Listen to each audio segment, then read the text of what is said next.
I tell you what, cattle market, I think the word I would use is phenomenal. So far in the first half of 2025, cattle markets have just continued to move higher. We've set new records almost on a weekly basis.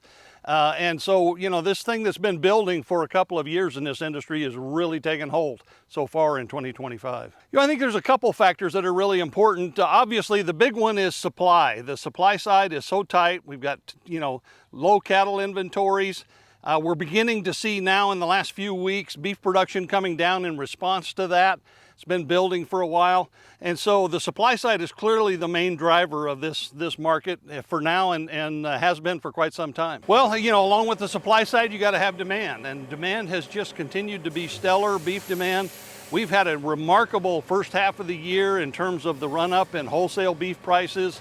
Consumer prices continue to be well above year-over-year levels and moving higher. So as long as beef demand is strong and the supply side is like it is, we're going to continue to have record kind of cattle markets.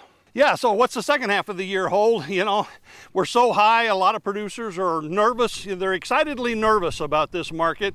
You know, generally, the supply side is going to continue to tighten. We may be saving some heifers now that will lead eventually to herd rebuilding, but if we are started, we just barely have. And the process of saving heifers is going to make supplies even tighter.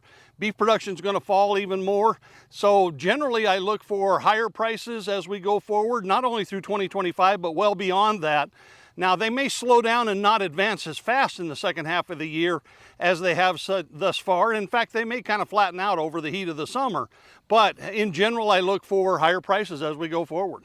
Yeah, so, you know, there's been a lot of concern and remains or continues to be concern about, you know, whether we price ourselves out of the market, if you will. We just haven't seen it yet. Consumers have been very loyal to beef.